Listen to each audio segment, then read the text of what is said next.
Bonjour, alors on va terminer la deuxième partie du premier chapitre, la réalisation de la carte paléogéographique. Donc, on va commencer par les études statistiques de la composition d'un sédiment. Premièrement, la préparation de sable pour les études granulométriques. Donc, c'est quoi un granulométrie?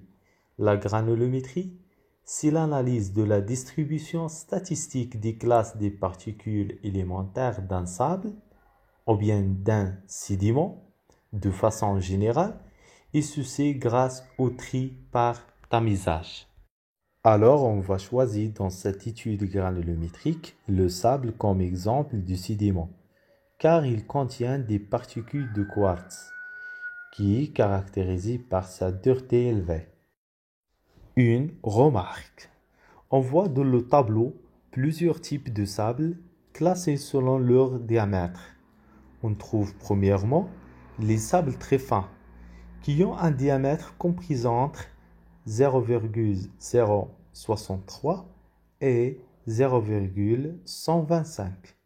Ensuite, on trouve les sables fins, qui ont un diamètre compris entre 0,125 et 0,25.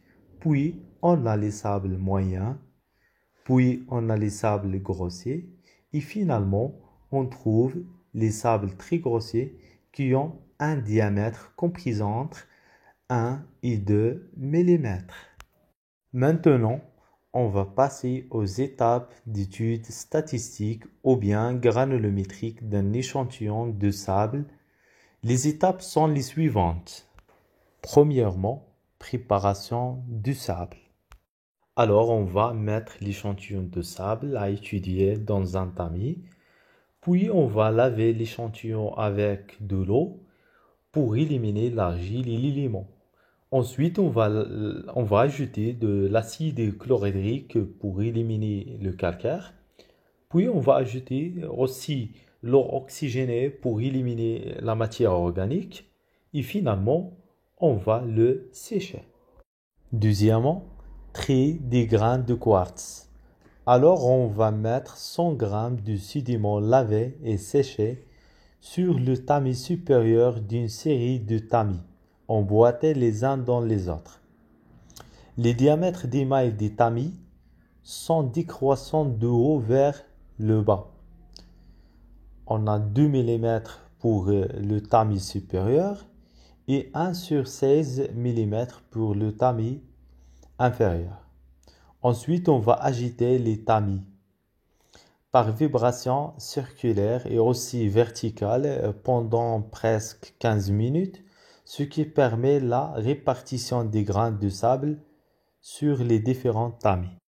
Puis, on va peser le refus de chaque tamis et on va déterminer son pourcentage par rapport à la masse totale de l'échantillon étudié. Une remarque, le refus d'un tamis représente la partie de l'échantillon de sable qui n'est pas passée à travers les mailles du tamis. Donc, on va noter les résultats obtenus sur le tableau suivant. Pour déterminer le refus cumulé de chaque tamis, on fait la somme de refus de tamis lui-même plus tous les refus de tamis de mailles plus grandes. Voilà le tableau qui présente la masse des grains en pourcentage pour chaque tamis ou bien le refus de tamis. Par exemple ici, dans le tamis qui a le diamètre 2 mm, il a la masse A. Ensuite, le tamis qui a le diamètre 1 mm, il a la masse B, etc.